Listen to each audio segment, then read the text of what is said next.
ओम नमः शिवाय। आइए सुनते हैं सोमवार व्रत की पौराणिक व्रत कथा। देवों के देव महादेव बहुत ही भोले माने जाते हैं, इसीलिए उनका एक नाम भोलेनाथ भी है। पौराणिक मान्यताओं के अनुसार भगवान शंकर को प्रसन्न करने के लिए किसी भी तरह की खास विशेष पूजा की आवश्यकता नहीं पड़ती, क्योंकि कहा जाता है कि वह तो भोले हैं और भक्त की मन से की गई क्षण भर मात्र भी भक्ति से वह प्रसन्न हो जाते हैं। अगर आप भी शिव शंकर भोलेनाथ की कृपा पाना चाहते हैं तो आप सावन सोमवार व्रत कीजिए और भोलेनाथ की कथा सुनना ना भूलें। आइए आरंभ करते हैं सोमवार की व्रत कथा। एक बार किसी नगर में एक साहूकार था। उसके घर में धन धन की कोई कमी नहीं थी, लेकिन कोई संतान न होने के कारण बहुत ही दुखी था। संतान प्राप्ति के लिए वह हर सोमवार को व्रत रखता था और पूरी श्रद्धा के साथ शिव मंदिर जाकर भगवान शंकर और माता पार्वती की पूजा किया करता था। उसकी भक्ति देखकर एक दिन माता पार्वती प्रसन्न होकर बोली कि हे शिव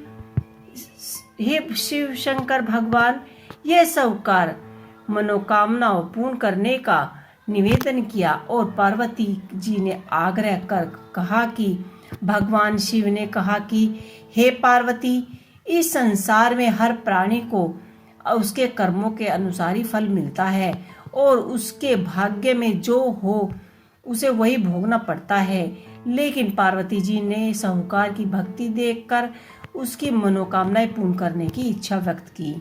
माता पार्वती के आग्रह पर शिव जी ने साहूकार को पुत्र प्राप्ति का वरदान तो दिया, लेकिन उन्होंने बताया कि इसका पुत्र 12 वर्ष तक ही जीवित रहेगा।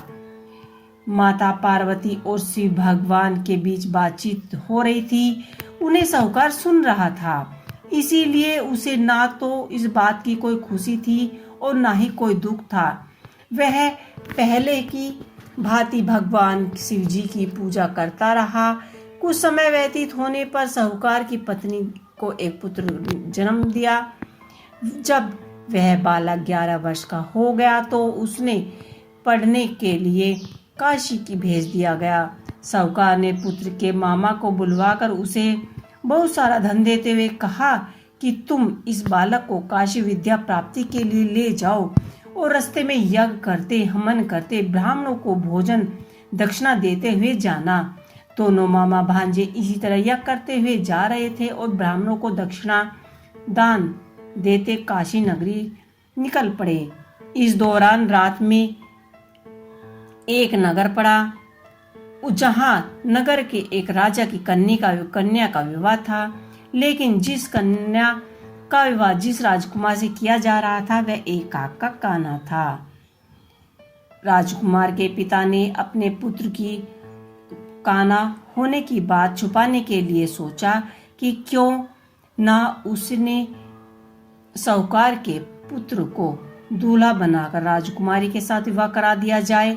विवाह के बाद उनको बहुत सारा धन देकर विदा कर दूंगा और राजकुमारी को अपने नगर ले जाऊंगा।